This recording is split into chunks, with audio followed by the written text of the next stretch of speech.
na baguru na Congo église à liboso eza kimbangus yami balebuma yami satu liloba donc wana pena ezali siège pena à Lucifer siège à Lucifer donc cela veut dire et tout le quoi bato Lucifer c'est pour la guerre ba okota lifelo ba église wana misatu donc au muto Paul Dominique Condé ayeli biso kabal Congo mais cirkisali ya nani ya bayombe poza muyombe kabal yombe mais si vous aurez ya nango yemo kabal Congo kabal yombe aisigo asangana na mwasi na ye Marceline Safala ye na kabal mongo poya za mongo donc ça veut dire basangi kabal yombe na kabal mongo et sali de kabal Congo minene ba information o nyonso ekopima pona koluka ko détruire to ko salut image ya mosali nkolo Paul Dominique ekouta na famille na ye moko membre moko te ya famille ya prophète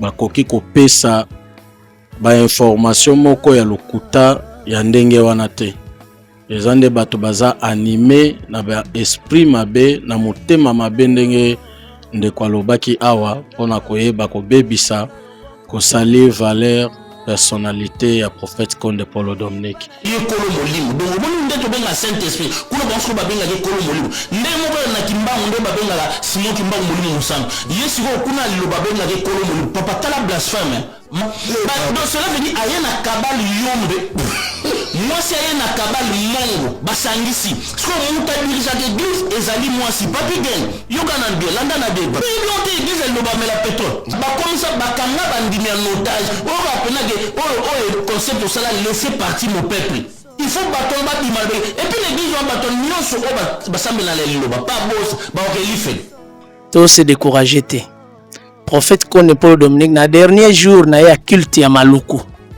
alobelaki makambo parce que ye annonçaka makambo nyonso eyelaka ye amonaka yango alobaki réseaux sociaux ekotelema makasi mpona kombo ndeko na bino avant fin de l'année bakosalir ndeko na bino bakoloba de n'importe quoi mais botenir apesaki déjà prophétie mpo makambo nyonso to baosala wana ayebaki yango mpe ayebaka annonçaka makambo nyonso biso toyebaka yango avant bana liloba mokolo moko te prophète Condé atelema na enseignement na ye apekisi bato balata bilamba balata babiju elatamaka batondaka bawei na kati ya stade de martyr parce que liloba na nzambe tomonaka ete ezali église oyo soki elobi ekanga stade intermédiaire tomona sans publicité bato batondaka babete bademoni nde prophète Paul Dominique bengaka po batondisa stade de martyr miango soki omoni moto aye na etando eke kotake église to kotake mosala nzambe solo ye bango seke ndeko wana aza na première éducation mais eza moto nyonso te ayaka aza miango o aza ngombolo na liba nzambe eza bongo te bandeko tomona wana bakomeli yo makambo bapeso pape otanga lokola mwana moke olasa buzoba na yo na famille na bana baomona eza soni personnellement boye nayebi mosala Condé te est-ce que basi bamona mama Safala na église moko azwi mikolo azoteya na chair po siko bapesa ye responsabilité ke ye nde moto akamba église ye moto atindaka bato non ye atindaka bato te biso nyonso nde toza awa est-ce que biso tokutanaka na mama même mama Safala biso tomonaka ye pa bapamba te biso tokutana église eza dirigé na prophète Condé Paul Dominique nde atindaka bato. Non, eza fausse accusation. C'est-à-dire moi si je joue un rôle à conseillère. Mais cause la conseillère le but est déjà église. Mais à cause jouer pour rôle à conseillère pas mobile naï. Mais en réalité le bas est dirigé par l'homme de Dieu. Maman a partenaire naï c'est normal. Ils allaient dans la fausse accusation, ils allaient dans les monatés. Pour ceux qui battent et au bateau monde que les gens les mauvaises vies pourtant tout le monde est musicien bateau monde car ils ont gens les mauvaises vies donc bazobo ça que ce sont les âmes du Seigneur tout est ga maïté na kati église pe to kabola maïté to za rapena ba bidon maïté o ba pesa ka batu ya ko somba mai wana eza eau potable eau divine soki ba onité biso to za na mai wana te mais to za na jus où est biblique, dans Isaïe 65, verset 8, inspiration divine. On nous a appelé ça qui n'est pas l'homme de Dieu. J'ai à pétrole, j'ai à cocotti, j'ai à miel, j'ai un miliki pour l'estomac, ainsi de suite. Qui si mon côté traitera maladie spirituelle les arrêté. Mais je et traitera mon ba minganga ok, ba oui biso maladie yo kende ko luka banane. Ba salanza nzambe. Donc nenge juizali j'ai traitera maladie interne. Ils ont mon anana misu maladie interne plutôt ils en a kati maladie externe même à ta pota. Rosa na pota ou appliquer jus et si ça même na pota. Wana iza ba maladie externe, ba mbuma, ba maladie empêchée. Jus est traitaka. Toutes sortes de maladies. On y a externe, les couleurs peau. J'ai traité en haut. On a na kati en zoto na biso interne. J'ai traité en haut. Maladie on a spirituelle. Oro qui n'est pas mon ganga, je traitement mais je lui ai traité rapé. Et en plus, to bandi ko melango lelo 30 ans ya existence ya église. Toujours attendre ma bémoro au contraire. Batumsu babika na ba cancer. Témoignage ezali oyo faire voir biso comment je ezo bikisa bat. Produit nini na dépôt pharmaceutique o ekoki ko bikisa ndengwana. Alors tant moto azo critiquer ngo, c'est-à-dire nzambe moko moto apesa ki produit wana on s'en charger naï. Parce que ezaki ba secret na nature, donc la nature cache la guérison. Ezakara secret pour faire le col à une dimension à docteur parce que Jésus-Christ en a ba facette belé. Il est aussi docteur. Et mon niveau PCP aspect wana pour na musuni bat ba mon appel que nzambe azaba mystère belé même il est capé na vie à Christ. Ezaba tumsuki sabi bika. Mutabiki mais musu soit appliqué. À cette application il y a bois qui soit appliqué à tina mi soit moteur. C'est-à-dire nzamba a limite, il fallait à témoigner grandir à tunae. APC c'est quand naturel. Étant donné que même les mecs qui la poto partout, bateau baza ba témoignage bazali. Et belé ya koloba kotote, ya olobelate partout dans le monde. Partout dans le monde témoignage ya Jézali. Preuve ane que biso moko na utiko yebiso aw. Biso nyonso nde tova na plateau, toza na témoignage ya makambo taliju.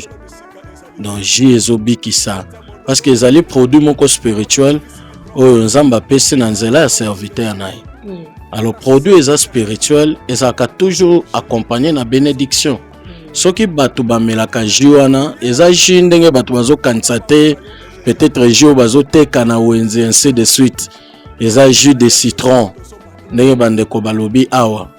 Produit moko spirituel inspiré uniquement na prophète Konde Polo Dominique. Bango baolo ba ke o prophète Konde omel sabat pétrole. Mama, tout na ba mama na kala. Mwana obela kosu ya pema. Mama zui lumba na mafuta mbila sangisi mwa batanga pétrole. Bana bakufa. Siko ndingi nini lelo prophète Konda osala mélange. Mélange ezate ko pétrole ndazo pétrole na station ndaye na non. Eza ingrédient. Il y a sali mélange ndingi nzambe alakisa ye, a inspira ye. Asa docteur Jésus azaki na casquette monsieur ya docteur. Mais batu baza ko ignorer que nzambe eza science de tous les mystères même ki munganga eza na makambo nzambe na parole de Dieu. Donc parole de Dieu o liloba na nzambe nyonso eza na kati.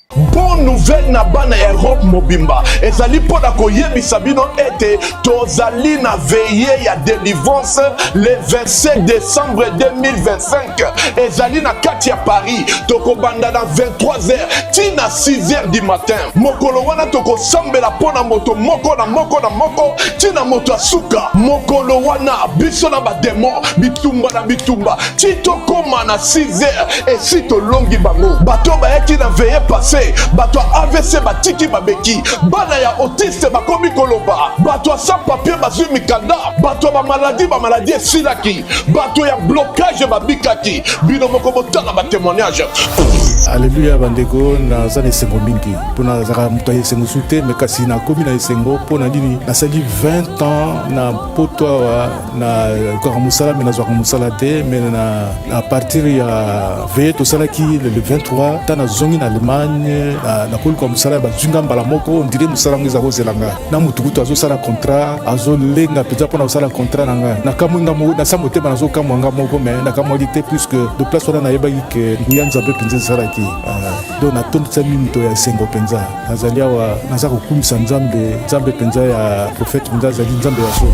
Bien-aimé de Dieu, je viens remercier mon Dieu pour tout ce qu'il a fait dans ma vie et dans la vie de ma mère. Et il y a un moment, on avait déclaré ma maman qu'elle était diabétique et puis elle avait l'hypertension. Et après, on a fait les bilans, donc elle était suivie par le médecin tous les 4 mois. Et à la fin, on est parti, elle a fait un bilan, un bilan total. Donc ils ont vu qu'il n'y avait plus de diabète, donc le taux était normal et la tension elle était aussi normale. Donc le médecin il a dit au lieu que je vois votre maman tous les 4 mois, maintenant je vais la voir presque une fois par an. Voilà, c'est pour cela que je viens témoigner la grandeur de Dieu et en plus je vais dire que ma mère elle est toujours dans la prière, elle est toujours fidèle à Hosanna. Donc c'est pour cela que je viens remercier la grandeur de Dieu Tout-Puissant. Amen. Prière na biso ekobanda toujours kozala na présence ya Saint-Esprit pe ba moto ebele tito koma na ngonga ya 3 heures tomati 6 degrés ma prière tokomi na ba bombe na 3 heures bombe na 4 heures bombe na 5 heures bombe tito koma na 6 heures boum batutu bakomi déchargé pour na directive ya adresse contacter maman Thérèse Matondo boya ebele bokolo wana kati na bino bokobika bato ya AVC batiki babeki bana ya autiste bakoma koloba bato ya blocage bakoma débloqué bato maladie ekenda le 27 décembre 2025 toko banda na 23h toko 6 na 6h du matin bozanga te tozozela bino na moto mbote bandeko batali ya Awen bataka biso partout mokili mobimba topesi bino mbote penza bazi biso na Kinshasa, bazi biso na province, bazi biso na mikili ya poto na Europe, Amérique, Asie, partout penza topesi bino mbote na kombo na Yesu. Babone oyo baza plus de 125 000 abonnés, basaka biso confiance tous les jours. Tika ete nzamba lola mona bino bisika bozali. Lelo penza na kati ya masolo na biso, masolo ya Awen. Toyambeli bino ba mos ya liloba la Nzambe oyo ezali visionnaire nango ezali apôtre Paul Dominique. Apôtre Paul Dominique qui azali penza numéro 1 église liloba la Nzambe mais lelo penza tozali na ba mos oyo basangani penza lelo otobeta masolo penza ebele ba mekampe ko éclaircir masolo etali église ya liloba pamba te tomonaka ete bato mingi penza ava mililo makasi na kati ya province ya Kinshasa balingaka mingi penza kokende kozwa lipamboli ya moto na Nzambe oyo ezali papa na biso Paul Dominique topesi mpe mama Safala Mbote biso makotala biso penza partout bisika nyonso bazali yango lelo tokosola penza na basali boye nde babengaka bango tokoyemba masolo ebele sur église ya liloba la Nzambe apôtre Paul Dominique auta wapi église ya liloba la Nzambe eza nini babiso baloba ete apôtre nani boye mpe momosi nani papa na biso Paul Dominique ye moko molei mosuni ya ngombe mais bato bakolia te nyonso wana eza maloba nzela oza pene na bamos awa otobeta masolo oyo abeli kopesa mbote na bino bandeko voilà nalingi mpenza bose présente mpo balandela biso malamu mos opesa biso yo moto oza na micro soki opesi kombo oyebisi biso oza na église ya nini explique soki nalobi mabe mpo na apôtre Paul obongisa mpe kaka mbala moko bato bakotala biso se présente malamu. Merci cher Nosis. Kombo nanga Dr Igor Bati. Toujours travailler dans la province, dans le niveau à Bongolo. Le prophète Konde Paul Dominique. Voilà comment il se nomme. Prophète Konde Paul Dominique. Okay. Des représentants légaux, chef spirituel, l'église de Banzambe, toujours représenté les loves. Merci. Merci beaucoup. Merci Mama Aïcha. Kombolanga Matondo Deli, Naza Moussakoli, responsable du district à Lukunga. Merci, Papa Zoa. Merci beaucoup, Maman Aïcha. Kombonanga, Moussakoli, Odimo l'agent, responsable dans le district à Funa, précisément à Bandal. À Bandal, ok. Merci, Madame Aïcha Okoko. Je suis Michel Koukaba Makengo, l'un des responsables dans siège au niveau de l'église Nabiso général. Siège Bongolo. Donc voilà. Merci Mama Aisha. Oui, papa.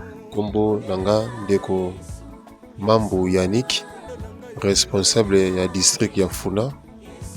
Tuza siko la Cyril ya Kasavu 1. Atoto motondi mingi tozongisi micro awa.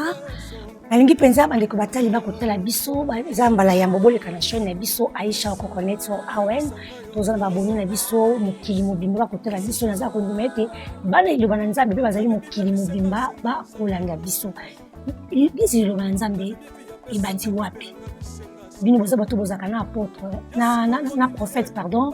Websa biso vision na zéro mingi. Merci beaucoup. La journée au colo va permettre biso de s'exprimer face à un monde, parce que nous sommes face au monde, parce que Chaîne Tozali c'est partout dans le monde. De profiter au fait ça mène à Bandi partout dans le monde entier. Et c'est une occasion merveilleuse aujourd'hui pour s'exprimer, puis éclairer opinion par rapport à l'église de Banzambe. L'homme de Dieu, Aza Motabotami Kola Batinyonso, Abotami na village en Batalango. Ici, ka Bandai Dago Zobapel Nae, Tengen Zamba Benga Moto, Izara Seka Moto Yemona Nzambe. Et Moussala Nzambe Yaka Ozala découvert à partir d'un message à Memi. Message à Memi, depuis sa valeur Nae. Et où il est important, le prophète égale message. Des Tolingi, tu es un peu éclairé, par rapport à niveau spirituel, de grandeur et à l'homme de Dieu, les prophètes comme des Paul Dominique. Souvent, quand on a accompli sa promesse, on a toujours distrait. Et comme on a dit, mais ceux qui ont dit, on a arrivé. Par rapport à valeur à prophète comme des Paul Dominique, par rapport au message à Memi, il y a douter. Mais il faut comprendre que les accomplissement, il y a promesse, j'aimerais tout le temps à 3 versets pour te m'expliquer pour introduire bisoto plus sa valeur et à prophète qu'on a pas de. OK. Tu vas dire dans verset dans Jean chapitre 15 verset 26.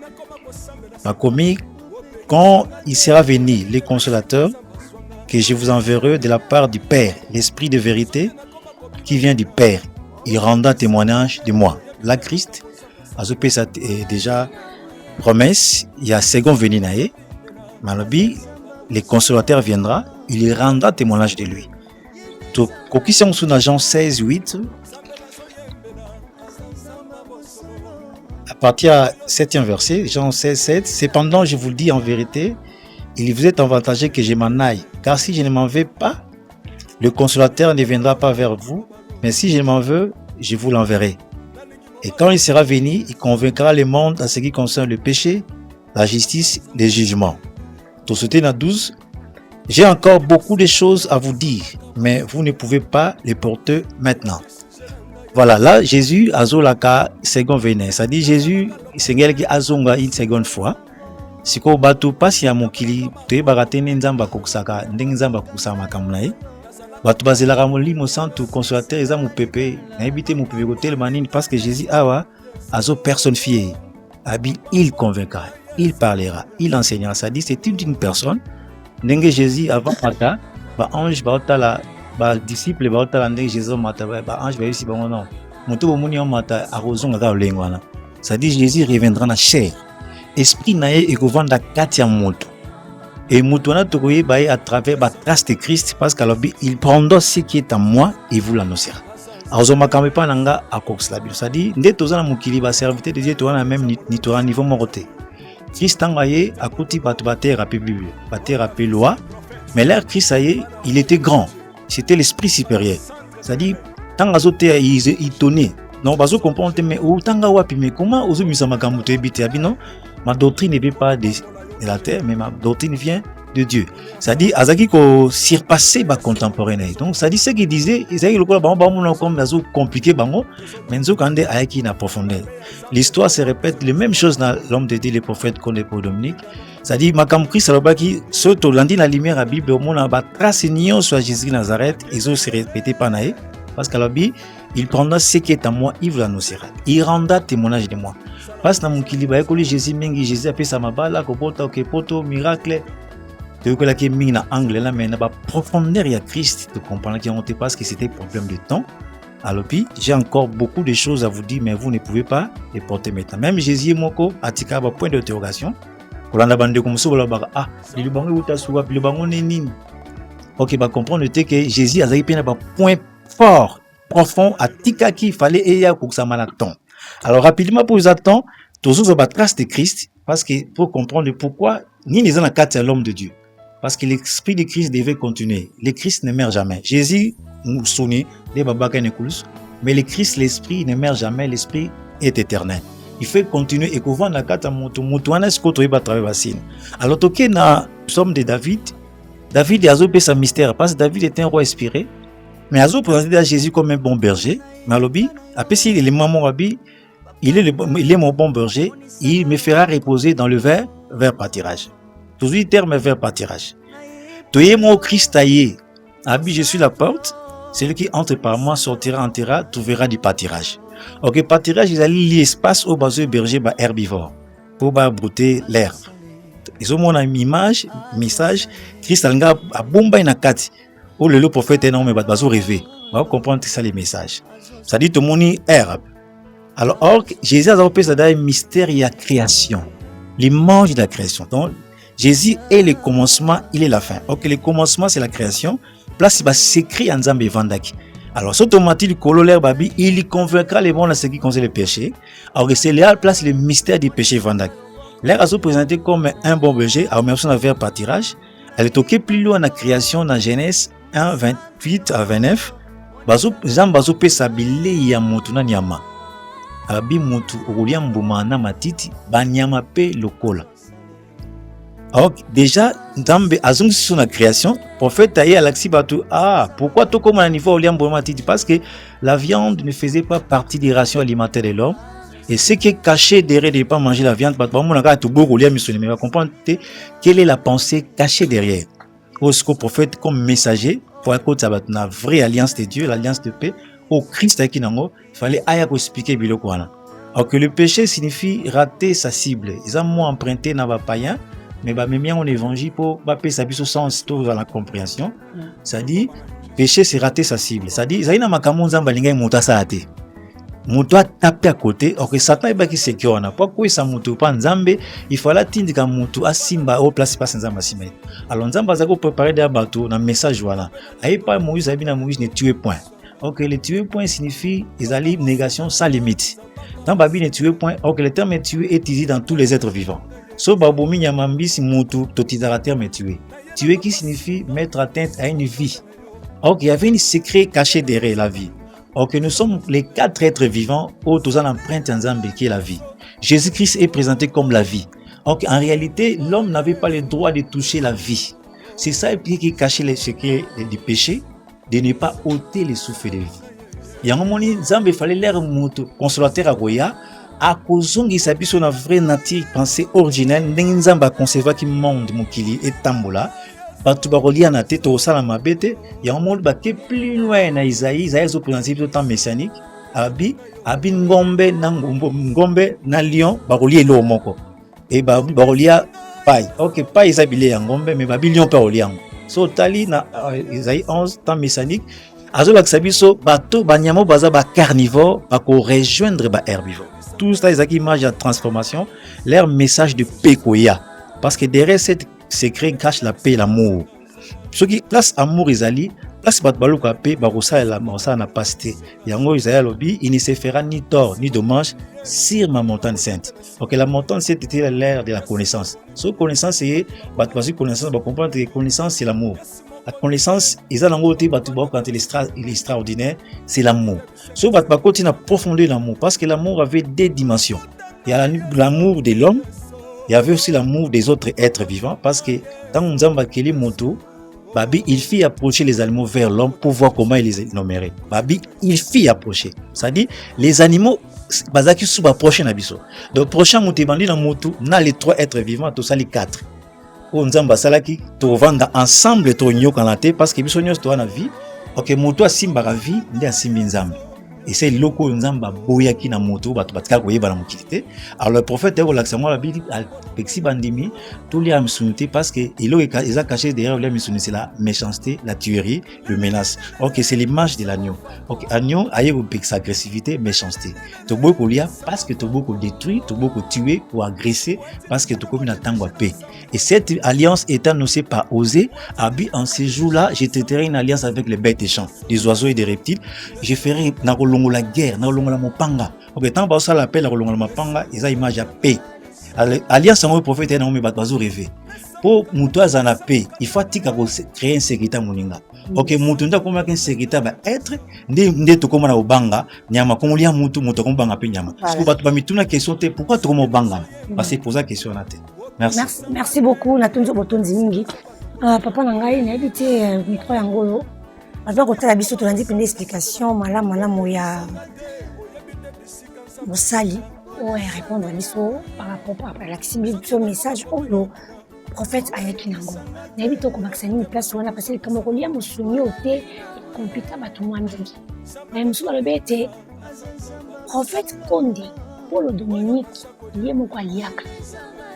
Aliaka penza misuni aliaka penza bangombe bamakoso banini batu nabi batu mususu batu anzela mais atomoni na makomi mosa tangi alakisi biso eloko le prophète Konde boya penza batu ebele balia misuni bamsu balobi ke aliaka ngoko mbani. Merci Madame Aïcha. Je pense que l'opinion à Batou et qu'on traverser ma canisse na bisoté. Prophète comme Paul Dominique. Il m'a découvrir biso banda mokile salema. Monko ayoko la biso kutika kolia misuni pas pesa yango argumenter yango na ba verset biblique. Kutika la komona yango te. Mokili mobimba. Peut-être dans le monde, tu as des missionnités, mais quoi argumenter na ba verset biblique en appui, nous tout a réussi ça wazate. Il y a des gens qui faire découvrir biso. Bon, l'homme de Dieu a l'air à missionner, est-ce que prêt vous aller? Parce que d'abord c'est un grand homme de Dieu. Attends, la rana batu, avant la rana batu, pour mon place il y a yemo quoi vendre, c'est tout un problème. Nanda kunayo okuta toujours il y a une multitude de gens. La première rue. La 14e rue. 14e rue. Azara toujours na bato ba garde bazali, ba cuisiner bazali, biso mongo to ça rawana tour chaque fois. Bandiminaye chaque fois ba rawana. Bon, quand est-ce que ba ozo temps, ya ola ba musuni et ko taper ndenge nini. Donc les gens se trompent. En plus, par rapport à péché, ndenge ne quoi expliquer. Attendez biso l'argent là, expliquez bien. Christ azolo va bien, il faut que je m'en aille. Car si je ne m'en vais pas, je ne vous l'enverrai pas. Donc, on va la biso rapidement parce que les cas qui ont photo, toi, appuyer en haut, Jean 16 ans. Voilà le langage à Christ. Exactement. Jean 16. À partir de ce verset, cependant, je vous dis la vérité, vous êtes avantagé que je m'en aille. Voilà Christ, hein? Cependant, je vous dis la vérité. Car si je ne m'en vais pas, le consolateur ne viendra pas vers vous. Si je ne m'en vais pas, le consolateur ne fera pas. Il ne viendra pas vers nous.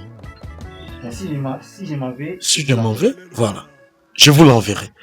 Et qu'est-ce qu'il fera? Et vous, quand il sera venu, il convaincra le monde de ce qui concerne le péché. Le péché. Il convaincra le monde. Il convaincra le monde. Donc, il y a moko d'abord, il faut se convaincre. Avant à convaincre banane. Monde. Il faut y moko na. Exactement. Y moko na. Exemple, la charité bien ordonnée commence par soi-même. Voilà. Donc y moko faut banda d'abord. Avant atala batu misusu. Donc y moko azaki d'abord exemplaire. Il a convaincu. Donc le consolateur quand il viendra, il va convaincre le monde. Il y a un mot wana va expliquer bien. Tant Jésus parmi les 7 paroles où Jésus a la croix, l'une des paroles a dit Père, je remets mon esprit entre tes mains. C'est le langage à Christ. Esprit on a depuis qu'il est né dans le 3e temps, dans le 3e millénaire. et s'incarner. L'incarnation, c'est le retour de l'esprit, mais dans un autre corps. Ne pas bien en incarnation. C'est le retour de l'esprit. Quel esprit? Esprit à Jésus, avec Père, je remets mon esprit. Esprit en est kendaki, ne salinine. Et zongeli biso lelo, mais il a tisi ko nzoto mususu. Nzoto ngwe lati nde ba benga ngonan. Konde polo Dominique nzoto molimo wane lati. Na église to benga nge molimo te.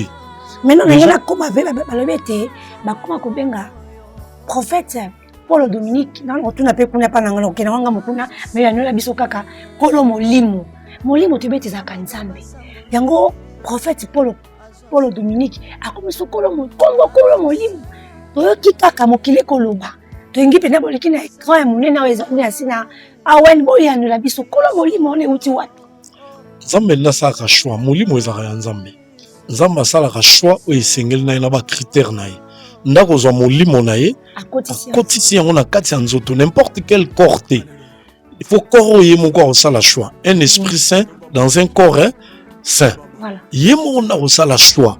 Jusqu'au molimo wana akotisi yango na kati na ye avandi wana il faut nzoto wana ezala boule ezala peto nde molimo Nzambe esali nene evandi pe ko banda ko faire découvrir biso ba connaissance ba découverte o batu misusu ba yebite yango entre autres toujours expliquer péché originel mokili mobimba muto ayebaki te ke lisumu eza nini kotangisa makila depuis Eden personne azaki na sagesse wana na connaissance wana mais l'homme de Dieu ko faire découvrir biso lisumu uta kala batu babanda ekoluka o basalaki boy o baliaki mbuma mais personne n'a su. Mais l'homme de Dieu a éco faire comprendre biso. Il y a bien a éco convaincre. Molimo Nzamba Tchekatnaye, il faut convaincre et convaincre presque le monde entier. Il y a moni loba Nzamba qui est partout. N'Angola, toi as combien des églises? Dans Brazzaville, toi as combien des églises? Dans Sénégal, toi as combien des églises? Dans Afrique du Sud, toi as combien des églises? Dans Paris, dans Gabon, dans Belgique, Namibie. Combien des églises tous en haut? Molimo et en plus tous va bien partout en haut kende so ke okuta ba fidèle mingi pe ba comprenant sans ya péché batika pe kotangisa makila bongo boni papa na biso ye moko à se permettre aller à nous sonner donc c'est chose impossible oui ko salimati.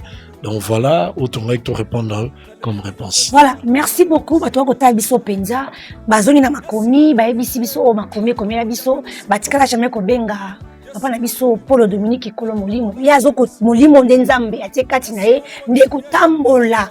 Yango molete église lo bana Nzambe ezali installer mokili mobima. Ngaza ka mituna na kotuna. Papa, na lingete po ya na biso wana likambo yo babengi papa na biso prophète Paul Dominique kolo molimo na ebete soki na kati ya église lo banzambe bo surnommé et kombo kolo molimo nde biso yebaka te. Merci mama Aisha na motuna kitoko yamboko banda to pesi bana nyonso lo banzambe na monde entier mbote pe to pesi fondateur et chef spirituel l'homme de Dieu prophète Konde na mama mbote sika bazali na tournée pastorale. Merci na motuna l'homme de Dieu, le prophète Konde, Bible dans le livre Esaïe 42 va parler sérieux. Ceux qui bandent au son abiso batang la biso ndenge moko ya basakoli akoma lelo toujours vivre à complètement nango. Bandeko bazana ignorance, bandeko bazana incrédulité, ils passent pour comprendre message de l'homme de Dieu nango et le cause ça la mokili ba côté erreur ils ont incrédulité na ignorance ba to comprendre que serviteur dia malamu aza kata mokili ko bigisa mokili ko la sabatu la vérité mais tema bazana kati ya ignorance bazana kati ya incrédulité moye bandi mezate tout tanga makomi na Esaïe 42 verset 1 à 2. Les écritures saintes. Merci. Esaïe 42 Verset 1 à 2, lisons les Écritures saintes au nom de notre Seigneur Jésus-Christ de Nazareth. Il est écrit comme ceci: voici mon serviteur, que je soutiendrai, mon élu, à qui mon âme prend plaisir. J'ai mis mon esprit sur lui. Il annoncera la justice aux nations. Il ne criera point, il ne lèvera point la voix et ne la fera point entendre dans le riz. Merci Ndeko Mosakoli. Ma commise à clair na bateau bayoki au bazar na esprit à discernement et à compréhension. Voici mon serviteur. Nous allons présenter serviteur naye ou apprécier mission. Yako quand on a mis ma bateau, yako big c'est ma bateau, yako la sabato c'est la vérité à Rome dessus. Nous allons malamu na tie molimo na kati naye. J'ai mis mon esprit. L'homme de Dieu a animé na Saint-Esprit za kati naye ndenge Ndeko Mosakoli lobawa. Molimo wana eko pesa biso explication ya otali péché, ya jugement et ya justice. Na kati gizo ba nzambe ba benga prophète Kone Paul Dominique kolo molimo te. Ye moko pa mi lobela kate, ye moko pa ninga ba kombo bato ba benga kate na mokili. Ye moko pe ami témoin na kate. Misala ya nzambe oyo salema à travers ye ba témoignage amine le père okamwa mikolo nyonso kati na église. Mundimi na mundimi azala bolingo ala sepa ya bobanisa lingomba prophète Konde. Mais ami benga kolo molimo te, biso pe ba sali na bandimi, to benga ka kolo molimo te. Ba tu bazala ba crédit, bango de bazala langage wala bazolo bango pona ko kilisa valeur ya mosala nzambe munene okola tomboli, kola sabatu vérité ya ko bikisa milimo ba tu kata mokili. Merci mama Aisha na mokosi yango wana makomi bande ko ba kotanga tina verset D, ba comprendre que l'autre vivre accomplissement ya makomi oyo prophète Isaïa komaki alobela ki si prophète Kone Paul Dominique ayako la sabato justice a sabato jugement ayako limbola lisumu oyo bebisaki mokili banda ne bandira mokili kati na jardin d'Eden. Merci maman. Merci Pinza papa. Motuna na ngai ezali ete tozana mituna otoyeli bino lelo balobeti église lelo bana nzambe ezali dirigé par Mama Safala azali mwasi ya prophète Paul Dominique yende penza aza ko diriger et puis église lelo bana nzambe ezali dirigé na des tribus nde ezali penza ba tribu ezo ko dominer église lelo bana nzambe o ezali ya apôtre ya papa na biso prophète Paul Dominique o nzambe apesi ye vision ya nola biso na. Merci beaucoup, Maman Aisha Paul Motuna. Premièrement, tu peux s'imboter par prophète Kone Paul Dominique, de Longona Maman Safala, et pas Bazali. Et puis, mbote les sources na bande mignon, surtout ya lelo bananzambe partout dans le monde, au Bazolanda Biso. Premièrement, la question Tuni, église ya lelo ba eza dirigé na batomi balete. Pona kolongola confusion na mitu ya bato. Mais église ya liloba na nzambe eza dirigé na ye moko le prophète Kone Paul Dominique. Ya mibale église ya liloba eza dirigé na bikolo mibale te.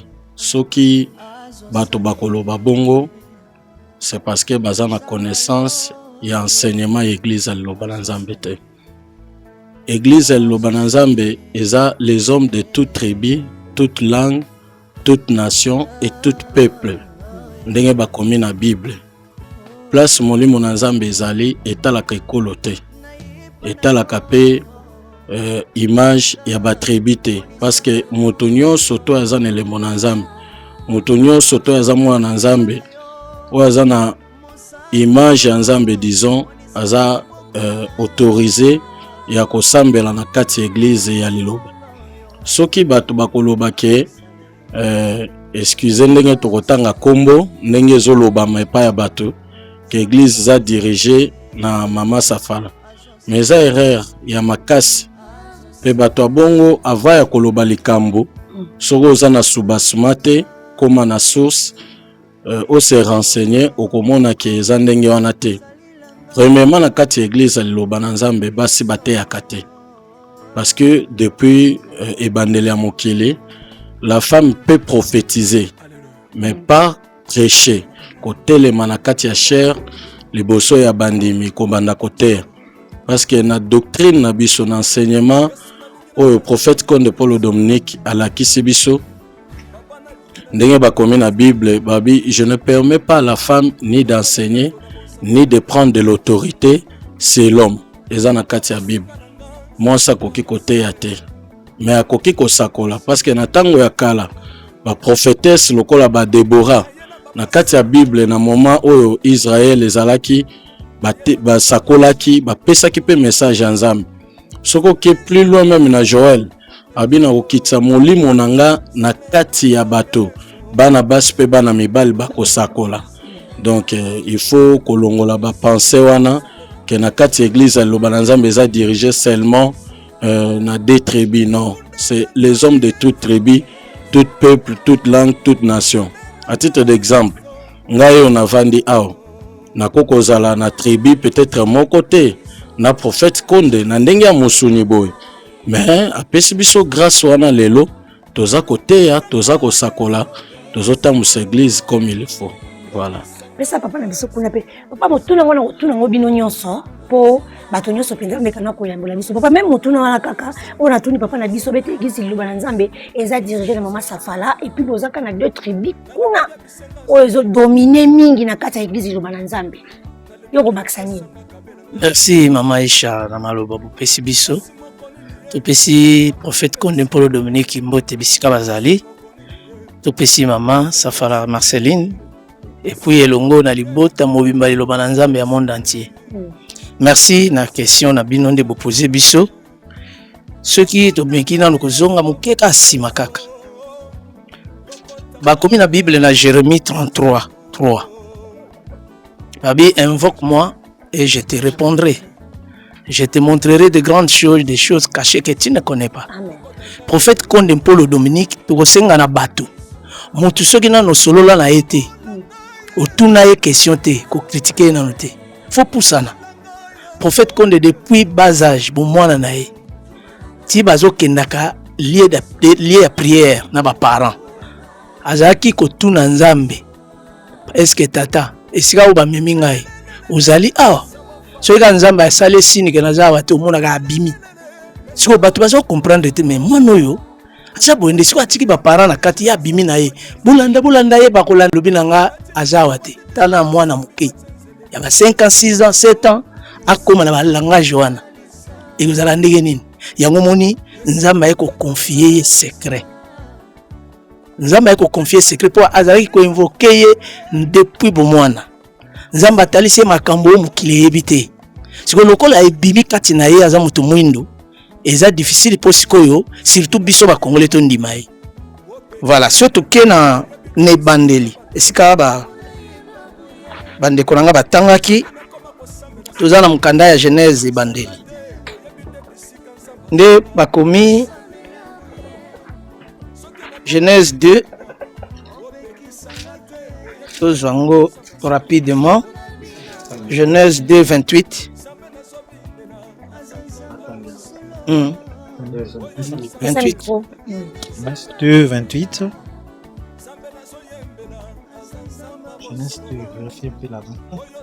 Genèse 1 28 ok 28 à 29 Genèse 1 chapitre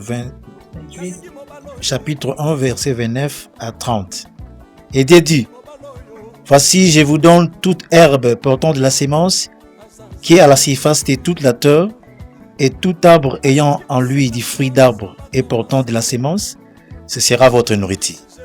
Et à tout animal de la terre, à tout oiseau du ciel, et à tout ce qui se meut sur la terre, ayant en soi un souffle de vie, je donne toute herbe verte pour nourriture, et cela fit ainsi. Dieu vit tout cela qu'il avait fait était bon, et cela était très bon. Merci na verset wana to bakisa na Genèse 8 tozi yango na 9 ndenge Nzambe apesi biso na makomi na bandeko balimbolaki awa bakomi boye. Jusqu'ici l'homme n'avait pas le droit d'ôter la vie. Sous ce niveau régime, une certaine part des responsabilités divines confiées à l'homme. Nzambe ayebisaki mutu te azala na droit ya kopoma d'ôter la vie. Nzambe interdire. Toye kaka toujours na Genèse oyo ne bandeli. Bible oyo bandeko mingi pe bazana ngona bandako na bango. Bazana ngo bakomi boye. L'ordre de la nature et de loi physique est confirmé. Le régime alimentaire de l'homme enrichi de la chair des animaux jusqu'au déluge, l'homme était vraisemblablement végétarien. Donc depuis ebandeli, Nzambe asalaki mutu po aliaka misunité aboma pete. Nzambe apesaki déjà mutu biloko. Dans chaque mboka, awa ipana biso babenga ngo constitution ti. Mobeko wana babuka yango te. Mutu moko te aza na droit kolongola. Mais oyo eza constitution ya Nzambe. Siko bato bazotia tembe pona nini? Batuna nanu prophète Konda zwaki yango ndenge nini? Et puis ba remerciement nini bato bakozala nango. Apôtre Paul asataka na bato ba prêcha Christ. Ba asataka na bango. Mais ya kanisa ki azaki na raison. Nzoka nda azaki na tort, Christ abimeli pourquoi tu me persécutes? Ya mona ki neti na raison mais or azaki ko sala défense te. Azaki ko telemela nde Christ. Alors, prophète Konde Paul Dominique azana batre babilembo oyo ya makambo ekomama awa na Bible. Oyo so mona na boye. Mama tokenera musika balobi, il convaincra le monde à ce qui concerne le péché. Alors d'ailleurs, convaincre c'est quoi? Convaincre c'est donner des preuves qu'une personne s'est rendue coupable d'un meurtre. Alors soki Nzambe azoboya assassinat. Sikoyo ndenge nini bato bakolobake Nzambe apesaki mutu depuis ebandela banda oboma baninga lia bango. Ezalaka te. Alors alobi, il convaincra le monde à ce qui concerne le péché. Apesi ba preuve que bato baliambo mate, basale kobote, mais baboma et puis komama. Yami Balé, il parle de la justice. La justice c'est quoi? C'est faire respecter les droits d'autrui. Oboma yete osale mabete. Ceux qui bato batambola na bamboka mususu ya bapaya. Bamona ba cimetière bamboa. Bamona ba cimetière banyao. Mais comment epona biso bato bana molimo atembe? Oli ko tuba féliciter que mutu abimisi makambo ezala te na mokili. Mais mutu azaka na ignorance, mutu azana ye azot mona neti ezana ngo ka makambo ka bongo. Prophète, merci beaucoup. Ça va à diriger l'église te. Na mukuse. Est-ce que na l'église nyonso ba cher ezala esika bato bateaka ti? Est-ce que basi ba mona mama safala na église moko azumi ko azote ya la cher? Pour siko ba pesa ye responsabilité que yende mutakamba église. Ye mutu atindaka bato non? Ya tindaka bato te? Biso nyonso nde toza awa. Est-ce que biso tokutana na mama même? Mama safala biso to mona ke pa pamba te? Biso tokutana église eza dirigé na prophète. Prophète Konde Paul Dominique na tindaka bato. Même o azana ngola. O ya longwa. Toza ba missionnaire. Mutu akozala neti ba misusu avandisa bango kaka na recommandation na maloba na ye. Mususu aza mundele aza na Belgique. Mais ayebisi ye na téléphone banda koteya. Mais hier asalaki cours biblique wapi? Ma bandi oteya. Est-ce que Belge wana lobi akoloba ke église na Belgique eza ya ye? Na Angola atindi bato. Est-ce que mutu aza na Angola aza moyo? Mutu aza na Angola samna minute. Est-ce que aza mongo? Donc église eza ba mongo te. Non. Biso toza awa ba tribu nyonso. Biso soto lobi tolo ba tribu na biso awa ba toza différent. Bato ba kokama mais apesinga responsabilité netinga apesinga responsabilité munene. Mais naza moyombe te na mongo te. Merci na tonzo botonzi mingi. Papa ya rappel ya mele to ki mabe si mangonga likambango ya église. Lubana Nzambe ou ezali evandisi penza bato. Ekoti ba réseaux sociaux, bato ba koloba mingi, mais comment on a image ya prophète Paul Dominique azali moto azakana kimia penza, tout le monde même ba artiste musicien na biso, ba joueur, ba se confier na ye. Parce que bato ba kenda ko se confier, tout le monde ba grand événement zakana mboka na biso awa, bato mingi penza ba kenda 14e rekoluka. En fait, Paul Dominique, pour appeler les pamboli à l'église, il va Nzambe. Batu belé bakenda, pena artiste, batu tout. Mais l'église ango batu bakenda kakuna, batu mususu bayete, balingi bateka. Yango ete ezaka dirigé par maman Marceline Safal. Yo bina kusi. Non, eza fausse accusation parce que batu balba même adage mona muki derrière un grand homme, il y a une grande dame. Ça dit moi si à Joaka jouera rôle la conseillère. Mais cause la conseillère le but est déjà église. La cause jouer pour la conseillère pas naï. Mais en réalité le ba ezara déjà pas l'homme de Dieu. Maman a partenaire naï c'est normal. Ils allaient dans ba fausse accusation, ils allaient ngo lengonate. Pour ceux qui batu et au batu ba mona que les gens les mauvaises vies. Pourtant tout le monde ba musicien, batu ba mona ka ils ba gens les mauvaises vies. OK bazo bossa na que ce sont les âmes du Seigneur. Baza batu ou ba pour changer. pas tout, bah où il va reconnaître. Le problème, il y a homme de Dieu, ça va reconnaître. Même Jésus, Jésus, bah qui est petit. Là, bah mon avant, bah nous critiquer. Oh, ici, bon, mais vous évitez que ce sont les malades qui ont besoin du médecin. Voilà. Si vous comprendre, Jésus, il fait ça n'a pas l'homme de Dieu pour azan esprit à Christ. Thomas ben des fouilles panaï pour y azan un pouvoir à transformation. Prophète dans le baga bayaka pour ba reconnaître ka iloko ya bonzambe za pananga. Bayaka te pour ngana pesa bango ngenge bagete. Bayaka ndeko reconnaître pour za ndengo na nzamba tinga pour na big sabato mabe.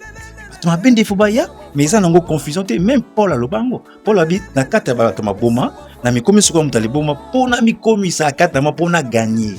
Eza ba méthode évangélique. Toko benga la bato mabete so prophète ko benga to mabe alors à perdre des missions nae parce que c'était un homme de paix.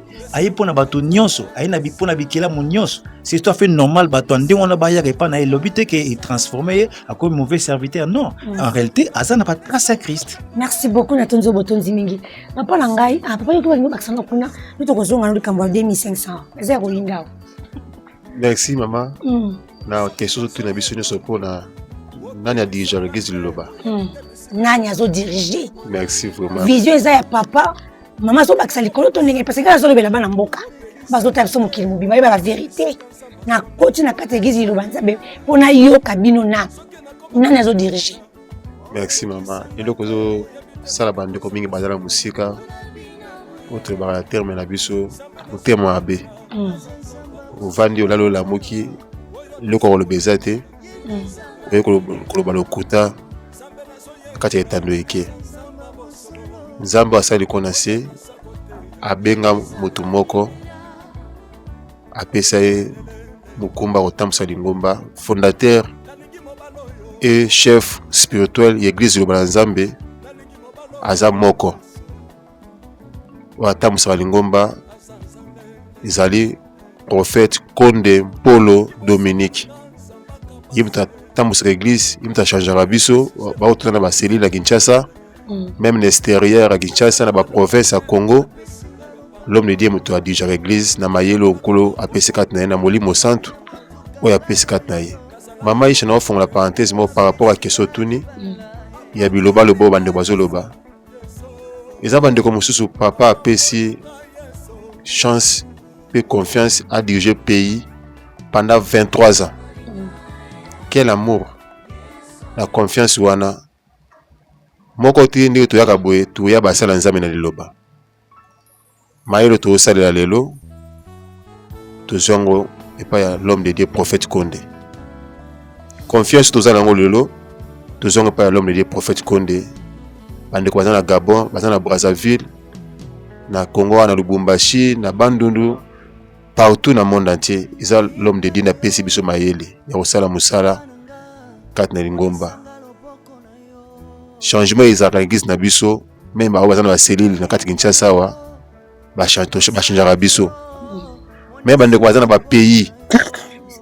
L'homme de Dieu fondateur de l'église prophète Konde a changé ka. A tout changer à Brazzaville, a changé qui à Gabon, a tout changer à Angola. Oh, tu l'as Angola, a sali 23 ans dans le pays. Changement yé bazine de connaissance na masina. Batindi ekuna, eza musala na biso.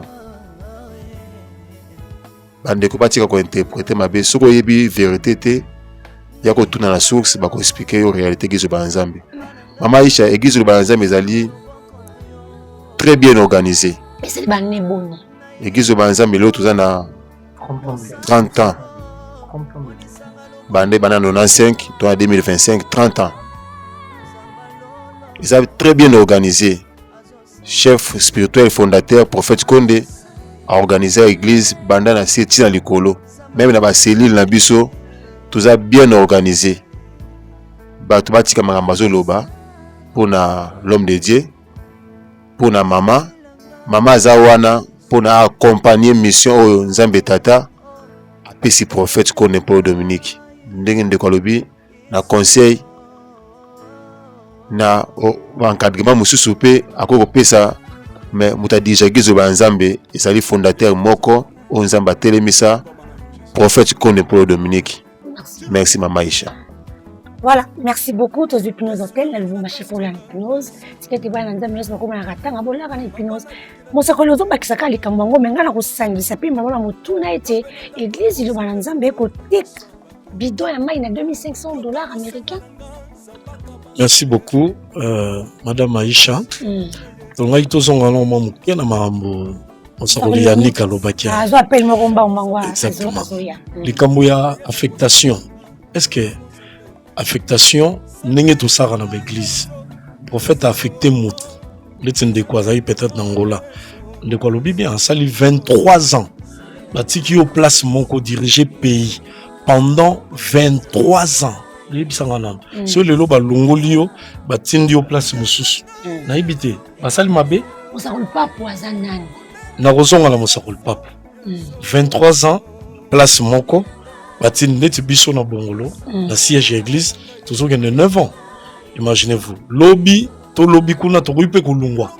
Mais to exactement. Changement ezaka pona mutu nyonso. OK. Papo d'abord aza mosakolité. Bazeke moi ça fa. Aza leki oui. Il va se diriger na quoi na ye? Yango tozo pe so réponse. Voilà. Nous avons ça des réponses. Aza mosakolité mais aza ndeko ya mama Safala. Voilà. Na kati ya Angola ndenge bavandaka to pesa exemple wana.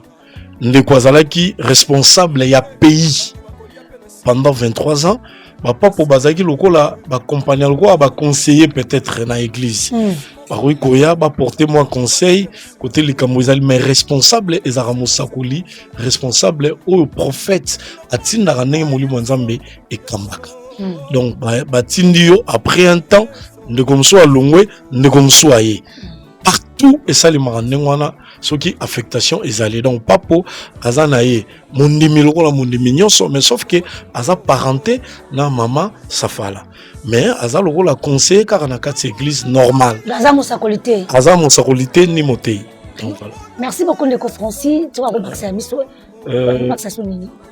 ça va par rapport à Maï voilà biso écoutez comme on a $2,500 américains ndenge nini pa konde bu Dominique Polo Maï nini wana $500 ça monene boss d'abord biso l'église to sait la maï te tomber la maï normal les mutunyo sommer la maï la église comme na libanda tomber la maï na habité maï yango ba koteka biso to za na église te ke oyo l'homme de Dieu doctrine oachi qui na kati ya église eza na maï moko ba sambelele yango bateka ezate. Il est vrai qu'à un certain temps na tant pour ko construire l'une de nos parcelles na niveau limité.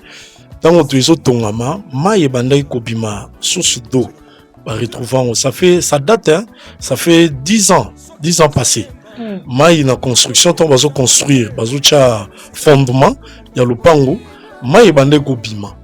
Alors maïe tant que bandai kobima source d'eau, le quoi est le pango na biso ya église, est le pango ya église, mais batonga église na quantité.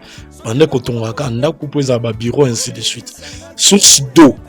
Et qu'on s'est retrouvé wana ba fidèle na foi na bango ba bande ko ya batoki bango moko ba kei nango ba kei soit komela mais ezate ke ezaki lo moko église mobimba tete ezali ka source d'eau et puis maki sika tozo tonga nde bandimba bande ko ezali pe moyena mbongo te moyena quelque chose te bango mo bando ya batoki parce que bandimine ba bande ko sala musala au sein de la parcelle mais ezaki te ke mai ya koteka te toteka mai te na kati église pe to kabulaka mai te to za rappela ba bidon mai te o ba pesa ka batu ya ko somba mai wana eza eau potable eau divine soki ba onini biso to za na mai wana te mais to za na jus ou les bibliques, dans Isaïe 65, verset 8, inspiration divine. On nous a appelé ça qui est pas l'homme de Dieu.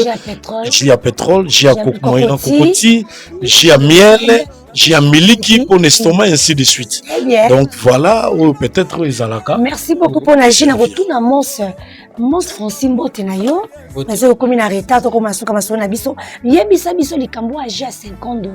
Avec l'église de Balanzambe côté que la bana. J Mosakoli, yé moko moto nzambe en fait pour le Dominique a eu vision on même côté $50 expliquer nos biso personne les andengeni. Merci beaucoup maman Aïcha pour la question. Avant tout banda to pesa mbote na fondateur et chef spirituel de l'église de Lobanzambe prophète Konde Paul Dominique elongo na maman Safala Marceline esika bazali na mission ya koévangéliser bonne nouvelle au tozui et topesa susu mbote na bandeko nyonso ya liloba partout dans le monde bazolanda biso vraiment kolo asela biso nyonso bipai yo tozali. Par rapport ya jus ndenge bolobi jus d'abord il faut koyeba que jus eza signe parce que nzambe tango apesaka prophète mission apesaka e signe et signe wana o l'homme de Dieu aye nango eza jus mais jus est un signe na kati ya makomi ndenge mosakola uti koloba na Esaïe 65 babi na kati nango eza na bénédiction mais kokoma na niveau que jus etekama na liloba totekaka jus te bato bayaka kosalisa po soki balobi bateka jus montant ya koteka jus wana nayebi te ozala ba million mais bato basalisaka tant ozosalisa jus c'est moyennant quelque chose un petit rien même pas $30 ekomaka te parce que église eza na ba hectare ba citron te église eza na usine oyo ya pétrole te yango wana moi un petit rien wana eza 80 000 francs c'est à peu près 25 ou $26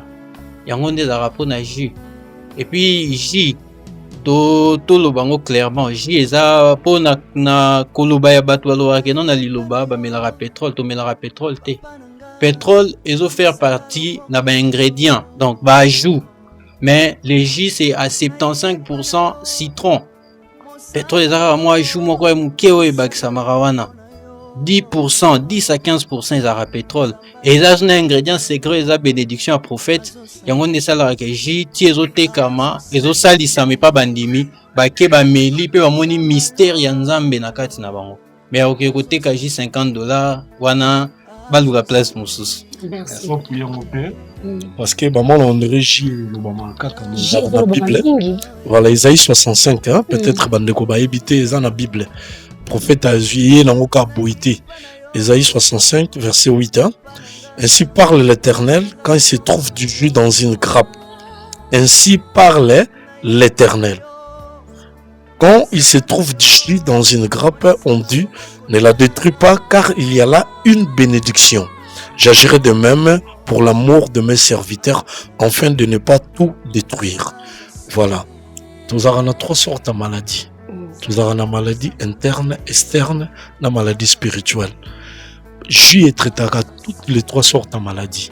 Et dans la qui si mon côté traité maladie spirituelle et raté.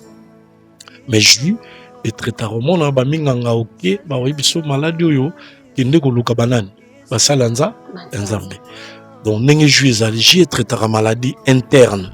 Où ils ont mon anana misu maladie interne plutôt ils en a kati maladie externe même à ta pota vous en a pota ou appliquer jus et si ça même na pota vous en ils ont ba maladie externe ba mbuma ba maladie empêché jus est traitaka toutes sortes de maladies on est externe les colo peau j'ai traité en haut ils appellent na kati ya nzoto na biso interne j'ai traité en haut maladie ils appellent spirituelle oro qui n'est pas munganga jus traitement mais jus est traité à travers jus sur base ya cocotier, base ya pétrole, n'engene de quoi lobby 75% eza uniquement na fruits, citron, cocotier et autres. Mais moi 15% ou 25% tikali bachara pétrole. Et en plus to bandi ko melango lelo 30 ans ya existence ya église. Toujours atam mabe moko au contraire. Batumsu babika na ba cancer, ba témoignage ezali oyo faire voir biso comment jus ezo bikisa bato. Jus et qui est encore plus loin car la jiwana. 5 prophètes atinda mutu. J et sekwisi mutu. Mutu akufi ake mais bazui J ba appliquer même na liso, ba appliquer na zolo mutu asekwi. Imaginez-vous quel produit. Produit nini na dépôt pharmaceutique ou ekoki ko bikisa ndengwana. Alors tant mutu azo critiquer ngo, c'est-à-dire Zambé moko mutu apesa ki produit wana on s'en charger na. Donc voilà. Voilà, en un mot, le jus est simplement secret nature parce qu'un homme de Dieu, nous avons appelé ça qui peut secret nature parce que nous avons ça disposé qui guérison la nature. Et en tout monde a la sagesse, moi, en a bois, soit belli, on a qui a brouté herbe. nini tindia que Elia Matiti parce que ezaki ba secret na nature, donc la nature cache la guérison. Ezakara secret prophète le kola na dimension à docteur parce que Jésus-Christ en a ba facette belé, il est aussi docteur. Et mon il faut PCP aspect wana pour na musuni bat ba mon apeke nzambe azaba mystère belé, même les capé na vie à Christ, ezaba musuki sabi bika. Mutabiki mais mususu appliqué. À cette application il y a bois qui soit appliqué à tina mis sur mon temps, c'est-à-dire nzamba za limite, il fallait témoigner grandir tonae. Apprécier ces grandes nature. Merci. Merci. Pardon, tout le monde a tout wana. Dans ces grandes nature, oyo, Zambia apprécie na mosali na ye. Est-ce que tant bato ba kutana en face na prophète Paul Dominique après ça va directive la J to ka moto ekate yo milabo. Est-ce qu'il va dire ba ju wana oyo Nzambe atana kata mosali na ye et ça rappelle ma directive oyo soko yeboy ndenza ko le mosali na Nzambe bete yo to singa on jibu. Est-ce que la directive est ça? Oui, certainement, parce qu'il est docteur. Aza docteur na molimo. Dès tout le monde appelle na musuni. Chaque maladie est na qui sinango. Nengi prophète yé mon nenga zana maîtrise ya produit za mapesa. Akoya pa habiter ou mélange à cocotu, oriental bongo, ou mélange à pétrole. Et ça c'est l'autre dimension nenga mon en tant que homme de Dieu. Tant que docteur. Merci beaucoup, papa Zombe. Papa nanga motu n'est pas nous allés. Est-ce que na ba jouer au bateau ba ko critiquer mo kimobima, ou ezali Nzamba apesi mayele, apesi vision et pas apôtre Paul Dominique. Est-ce qu'il va dire quelque chose? Oui, merci beaucoup pour la question. Effectivement, bisogno sonde tovani na plateau na yo, tozali na ba témoignage concernant Jiwana. Peut-être mukolo mususu na bolingo na Nzambe tant ekopesa matoko témoigner. Ju ndenge bato bazoloba ke bazoteka yango na liloba batekaka ju te. Na liloba na Nzambe basalisaka ju ndenge ndeko auti koloba. Et plus loin comme les produits spirituels, prophète Konde na amour oyo Nzambe apesi ye eza na bato mosusu pa yaka wana atindi bapesa ye pe ya ofele sans rien donner biso nyonso tozwaka yango.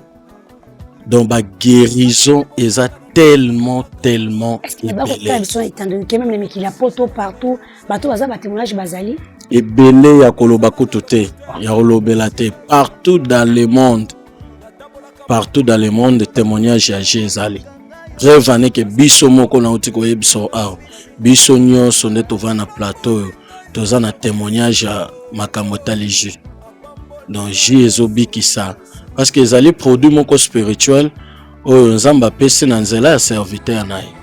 Alors produit eza spirituel ezaka toujours accompagné na bénédiction. Soki bato bamelaka jiwana eza ji ndenge bato bazokanisa te peut-être jio bazoteka na wenze ainsi de suite.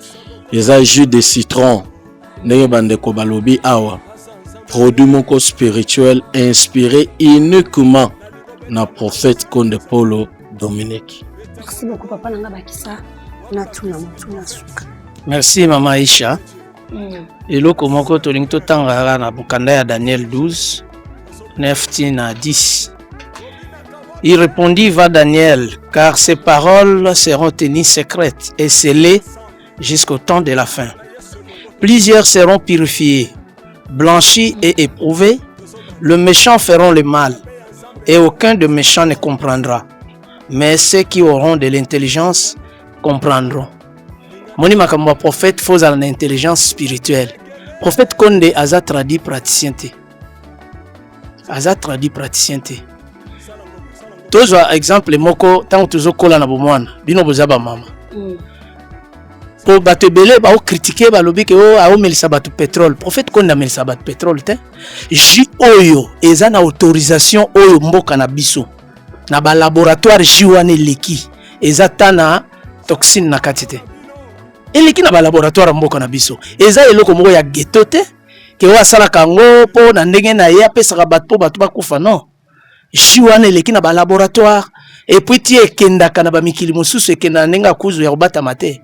Moni bato mingi bazana mutema. C'est très important parce que beta penda c'était mingi bato ba comprendre penda eleki na ba laboratoire na biso. Eleki na ba laboratoire ya Congo mikanda ezali oyo batali yango na université Inikin eseke bato baza kuna na Inikin na ba laboratoire wana ya mboka na biso baza bana mike est-ce que baza bato mayele muke eza batu ba ya mayele tutiela motema na mboka bango nde bayebi makambo wana tokende plus loin bango baolo bake o prophète konda omelisa bat pétrole mama totuna ba mama na kala mwana obela kosu ya pema mama zwi lumba na mafuta mbila sangisi mwa batanga pétrole bana bakufa siko ndingi nini lelo prophète konda osala mélange ezate ko pétrole ndazwaka pétrole na station ndaye nango non eza ingrédient ya sali mélange ndenge nzambe alakisa ye a inspira ye asa docteur Jésus azaki na casquette monsieur ya docteur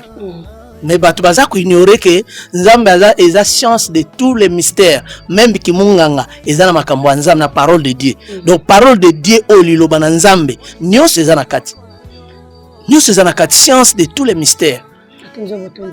Merci. Bazope bakisa biso poda tuna skoyo tuna bakoloba miango bino bakaete egizi loba nzambe bato nyonso bazala miango nebike miango za libolimbo ya na bato limela biso miango ngo eza na nini pona bete en fait quand le miki na sita sona ta deux fois asa ndenge na ya lobaka siko yebisa biso miango wana weko tambola partout wana et on église wana bato tu basa miango eza na nini yebisa biso non miango eza nango terme ya lingala bakanze non eza simplement babitumbo biso bato nyonso bazango na vie oppression biso moto tu aza na oppression on est sous l'oppression du diable voilà eza bataki wana nyonso yango na lingala babenga yango miango nde lokola tovandi mingi moi loba evandi mingi na lingala nde tokoma comprendre baterme wana mpona koexpliciter donc on est motoyer la bitumba ka mutala na vie na nazanga bitumba na vie voilà motoyer pour les kana prophétie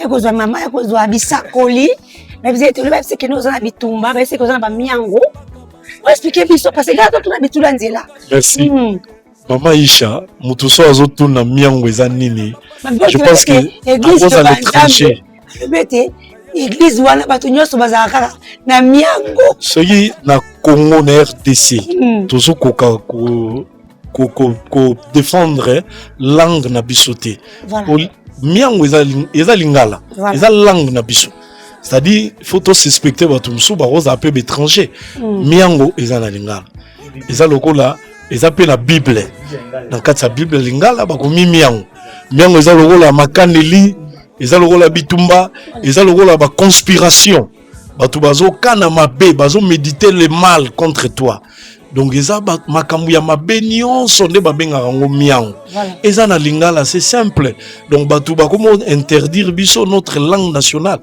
lingala eza ya biso toloba lingala te po miango eza na lingala donc c'est-à-dire lingala ya mbiba sakoli awa ni pas mole kotikala ya makasi na miango nyonso pe ezokende nyonso makaneli ya mabe bitumba nyonso ba conspiration nyonso ya mabe do ebengami lokola miango nzambe azolongola yango eza lokola marque déposée ya liloba na nzambe parce que on ne peut pas suivre l'homme de Dieu nzambe etapesi ye makambo oyo aye na makambo mosusu eza différent na bandeko mosusu yango ezolakisa ke eza eloko ya sika quelque chose de prophète Paul Dominique merci par rapport à ma question je pense que Bagos de la Bisso d'abord Jean 7,14 Jean 7,14 Batang la Bisso réponse d'abord il y a juste dit Jean chapitre 7 verset 14 Batang bon auto répondant Jean 7,14 Jean 7, 14. Jean 7, 14. Vers le milieu de la fête, Jésus montant au temple, il enseignait. Le juif s'étonnait disant, comment connaît-il l'écriture, lui qui n'a point étudié? Vers le milieu de la fête, Jésus, il faisait quoi? Il enseignait. Mais comment connais-tu les Écritures, celui qui n'a point étudié? Il a répondu quoi? Ma doctrine ne vient pas de moi, mais de celui qui m'a envoyé. Question égale Dieu. Nous avons évolué à la question. Dieu, c'est comme ça. Sur l'histoire, il y a Moïse, dans Exode chapitre 3, 14 ozomona Moïse azotuna nzambe mitina avant qu'il ne libérer libota Israël n'esclavagisme. Moïse azotuna nzambe mituna nzambe pas répondre c'est comme ça, Dieu c'est comme ça, Dieu égale question. Nzambe a évolué la question. Moïse azotuna mais nzambe n'a accepté mission tininga na libérer libota Israël na Égypte. Soki batuninga yokomona yona nani na répondre bango nini nzambe pas c'est ma réponse. Et ça qui bon. Donc c'est ça Dieu. Dieu c'est comme ça. Même l'homme de Dieu, pas banda makambo, a posé qui peut nzambe mituna. Nzambe a répété que beyano. Na ko kende nga mutoma be nga mutoma sumu. Est-ce que kende nzamu sana nga mo na ko défendre contre moki. Nzambe a pesé que ba réponse. Donc le nzambe à travers l'homme de Dieu évolue en ba question. Église mon côté sur terre toujours le pas bien. Yango toujours beza ba marque déposée na biso. Sur terre ezana église mon côté au mona musala nzamba bandi côté so ba bando ça on lelo, c'est-à-dire faut comprendre eza copie conforme. C'est-à-dire bazo copier nde liloba, faut to bando dénoncer biloko wana. Bazo copier liloba parce que to moment na mingi bazo copier même doctrine wa biso liloba. Liloba nde moto atei bosilisi ba poser ba question. La Bible partout oyo kolinga. En plus molimo nzambe moto sala nini? Elimbolaka. Ezaka motute. Molimo ya nzambe erobanda ko limbola ndenge molimo ya nzambe elimbola déjà ba écriture sainte elimbola ngo déjà bandakala yango so tangel biso na Esaïe 34:16 azoko mabien Esaïe chapitre 34 verset 16 consultez le livre et lisez. Esaïe 34:16 rapidement. Esaïe chapitre 34 verset 16 consultez le livre de l'Éternel et lisez. Aucun d'eux ne fera défaut, ni l'un ni l'autre ne manqueront, car sa bouche l'a ordonné. C'est son esprit qui les rassemblera. Consultez quoi? Le livre. Livre nen. De Dieu. Livre o yanzambe. Parmi les livres nous sommes un livre moko tangamaka ou la Bible était.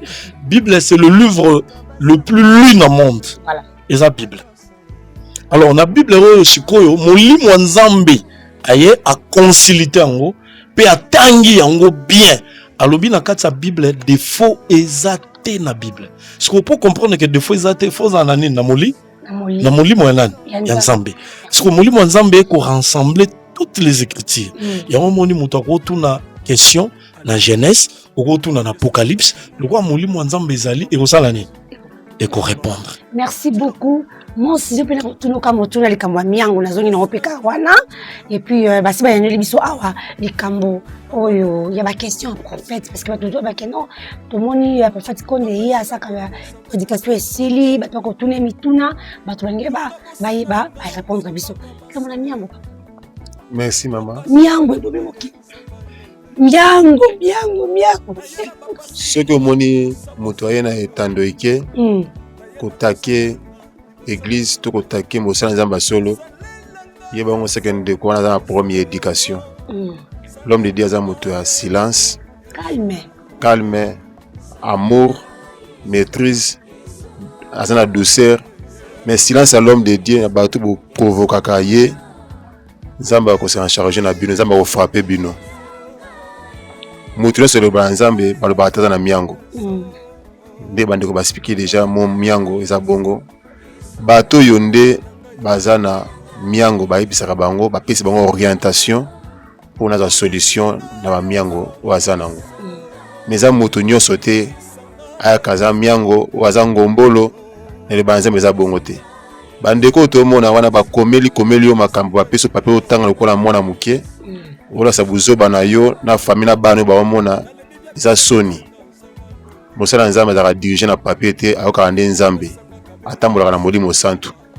Ba peso ba information lokuta ba tindeli yo pour salir image église de Banzambe, image ya fondateur, chef spirituel de l'église de Banzambe. Na niveau na yo tu peux répondre au té. Biso doit bien discipliné et pas prophète Konde. A discipliner biso ndenge mosala nzambe akozala. Ndenge mosala nzambe akotambola, ndenge mosala nzambe akoloba. Yango moni basala le loba nzambe bayaka te na etando eke mama yisha pona kotake batu. Surtout leki ya pona kokabola mayele oto zwe peme na papa Konde prophète na bande ko mususu ba comprendre valeur egizo ba nzambe explication egizo ba nzambe ndenge ezalaka bandeko bazolobaka ndenge otuni motuna mosusu balobaka mpe mpona oyo etali nde bato basanganaka na stade martyr bademo bayaka bawei batondaka bawei na kati ya stade de martyr parce que liloba na nzambe tomonaka ete ezali église oyo soki elobi ekanga stade intermédiaire tomona sans publicité bato batondaka babete bademoni nde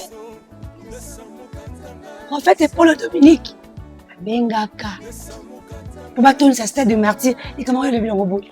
Merci mama Aisha.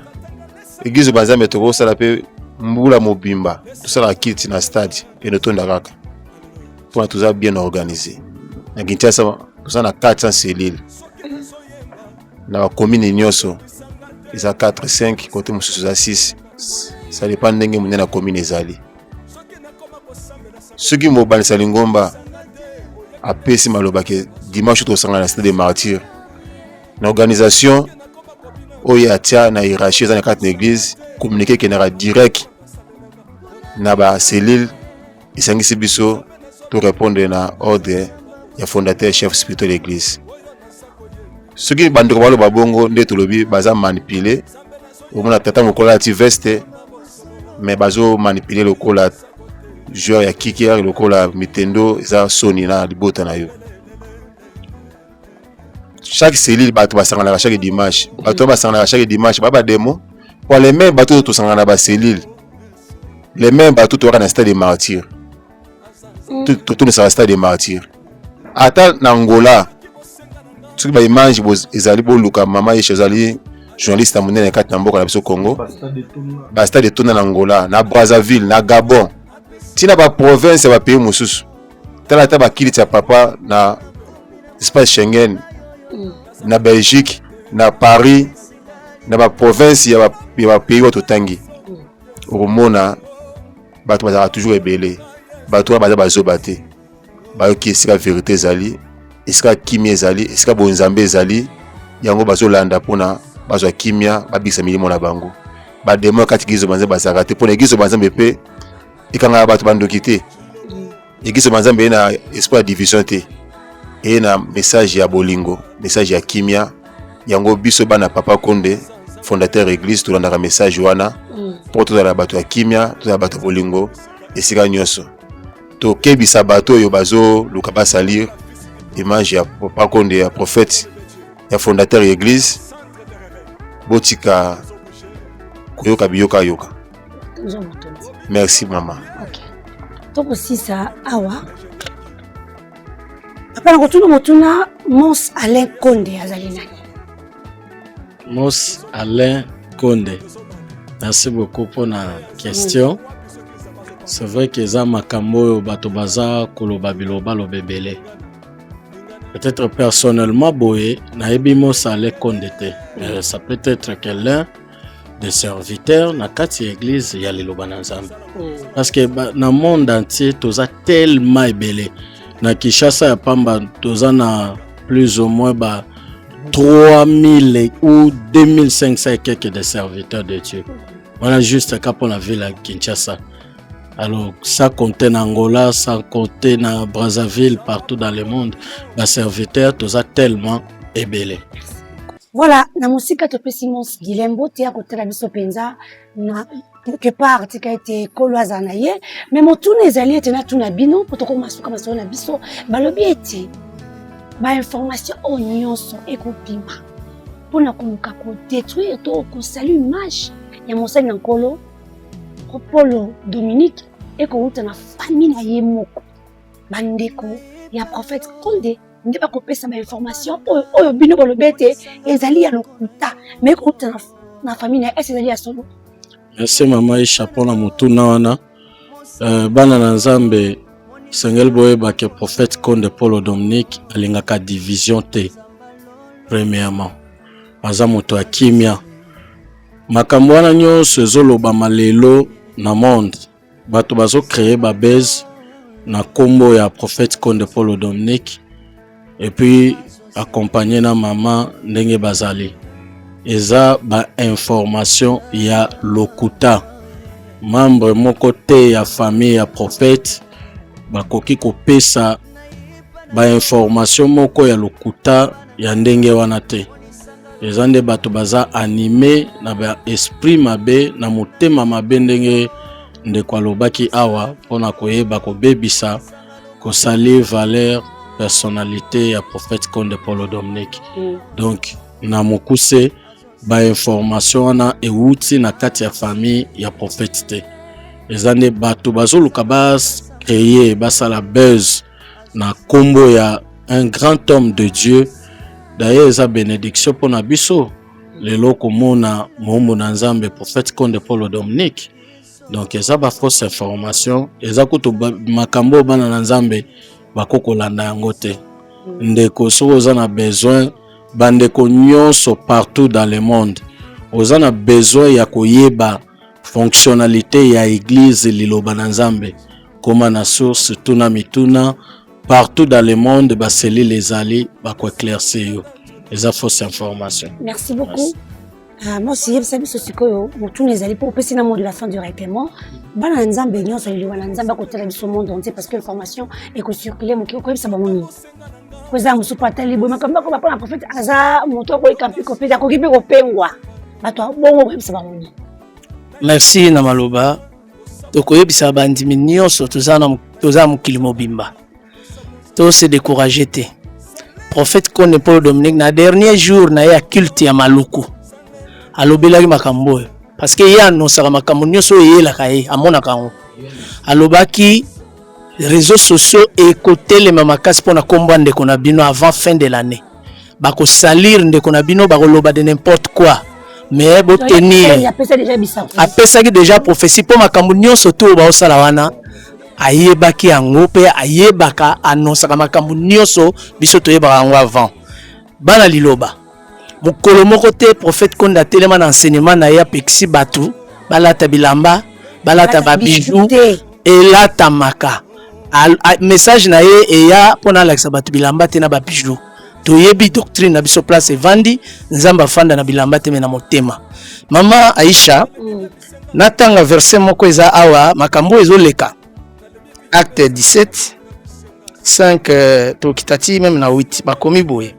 Mais les Juifs jaloux prirent avec eux quelques méchants hommes de la populace, provoquèrent les attroupements et répandirent l'agitation dans la ville. Et ils se rendirent à la maison de Jason et cherchèrent Paul et Silas pour les amener vers le peuple. Et loko eza jalousie.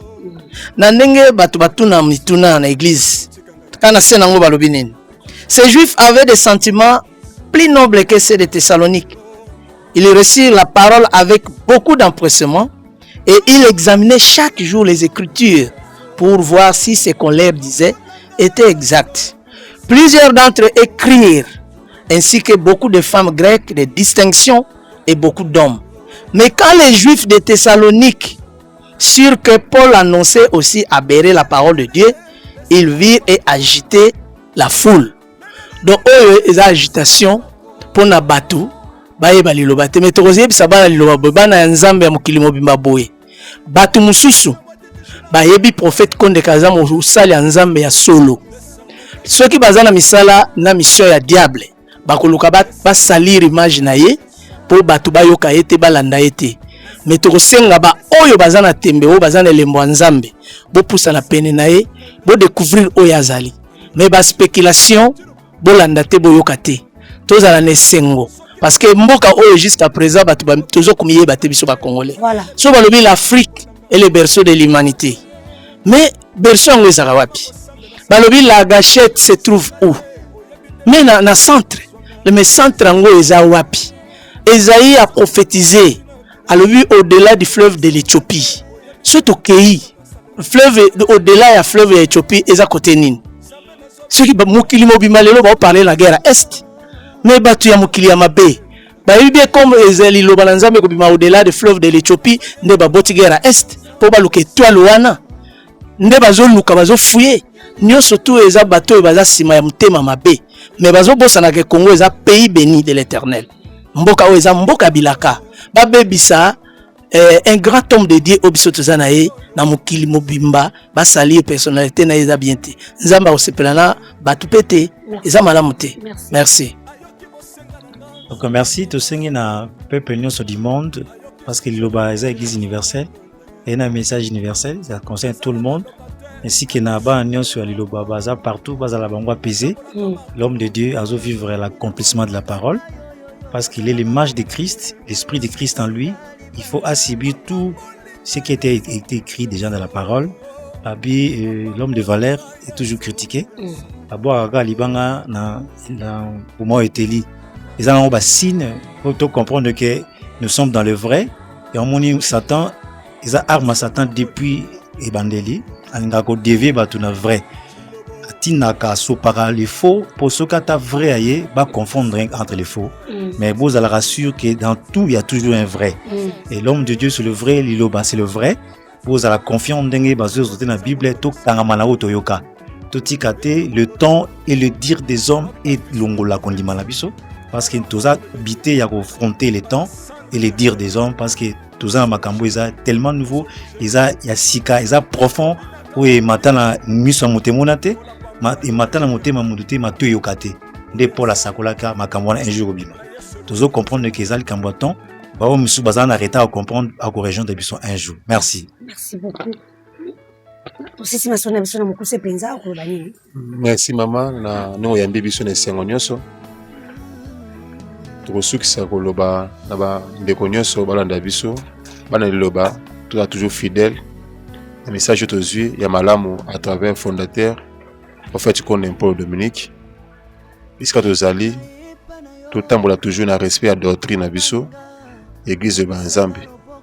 Ndenge bandeko bachuloba oza na posa za information malamu yaka na église tukoyamba yo malamu okoza information ya malamu kolanda te bandeko bazoloba ba télévision ezali moto na Nzambe azaka bongo te moto na Nzambe abanga Nzambe abanga moto te soki sengi alia musunya obanga yo te ozosala mission pour na kombo na ye azo respecter ba principe Nzambe apesi prophète ko nazali modèle pe exemple ya message oyo tata Nzambe apesi ya na mokili ye moko respectaka ordre ya Nzambe ye moko respectaka doctrine Nzambe apesi ye moko respectaka message Nzambe apesi yango pe biso bana ya molimo tuna respect ya maloba na ye pona tozomona epa na ye as exemple ya malamu epa na biso pona na ta ya lelo totondi yo botondi mama Aisha to pesa bande kono balandi biso mbote epa ne pai na ba continent nyonso eske église ezali na ba pays nyonso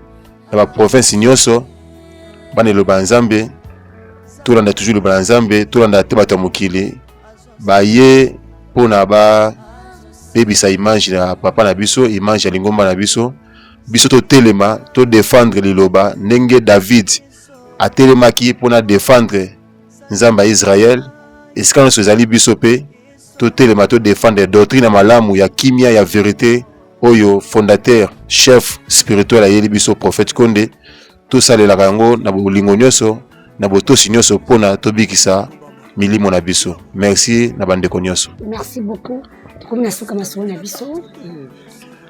En tout cas, Tokosenga d'abord un grand merci à notre chef spirituel, prophète Koné Paul Dominique. Totondi obotondi ebele papa na message oyo na ngona katina mokili. En tout cas, ba propos ya batu te kozongisa biso sima. O nyonso batu bakoloba biso toyebi ozanani pe oyeli biso nini na kati na mokili to yango to sengi yo merci na connaissance opesi kati na biso tala liloba ndenge sangisi biso mokili mopimba tala nde tovandi awa bandeko ata topesi batribute ndeko aza tokoloba ngo aza motetela ndeko azali na bandondo ndeko azali na este moshwaili ozomona deja nde tozokende nga naza na bandundu ndeko azali na bakongo donc ozomona nde tovandi awa na ndeko Francis aza na Équateur ta ndenge tovandi awa donc torepresente batribi nyonso mais esangisi biso tokomika eloko moko ndenge mokonzi mwa mboka bandeko batata bo ekolo bo Voilà, ndenge biso toza na liloba. Donc outa sud, est, nord, soyez na liloba tokom grâce à ces grands hommes de Dieu. Bao bazolo baba détracteur. Tout le monde a na ba mangoma na binote. Tout le monde a na biloko bosala pe na mokilité. Ata ndambo église ya yo na Kinshasa to monite ndambo ya rassemblement ya bato na Brazzaville to monite bongo moto asali loko ata ya munene boye kopesa nzamba ata merci te aussi ça na chama so so ni kebini ba koloba po bosta ba tapino kopé bosaka ba stade de martyr publicité te ba ko tuti la etende ni ba stade wana bosa bomula ka bato bazoleka kimia na linga ba danse wana ozokumisa nzambe omona publicité te panneau te eloko te bato bakoleka boleka boye te kuna bato iloba na nzambe asi bazali kuna 5, 6, 7 jours sans publicité tout est kozala kaka te Robisolo Moro Mama Isha, partout où il y a la publicité il y a un but lucratif partout au monde arabasa la publicité bazara na recherche ya mbongo na sima bayebi ke na sima nango basa publicité après bazala payer bayebi ke publicité nyonso ezala payer siko biso publicité esalemaka te po nzambe moko asalaka d'abord puis publicité église loko les a organisé bandeko balobi yango publicité ana esalemaka d'une manière spirituelle. D'abord l'homme de Dieu il est aimé par ses fidèles et par ses serviteurs balingaka ye na bolingo ya solo na bolingo ya nzambe po toyebi o yazali donc so toyoki ke rassemblement ezali tous les aigles bakoya nde bakomi na Bible esika rassemblement ekosalema bakoya bao nyonso babengami bafidèle ya liloba bakoya po na bolingo ya l'homme de Dieu pe po na bolingo ya église na biso tolingaka église na biso tolingaka prophète na biso tolingaka pe molongani na ye mama Safala parce que accompagner Kaye na musala partout et il y a pas beaucoup de serviteurs de Dieu au bassin na bango ba accompagner bango partout. L'homme de Dieu partout qui n'a toujours accompagné na maman. C'est une grande dame, c'est une épouse encore.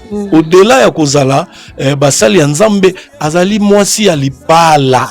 Tant ozolo ba mabe na mwasi alibala ezali malamu te. Faut to éviter biloko mosusu. Azali mwasi avant c'est une épouse. Maman na kati alibala na papa.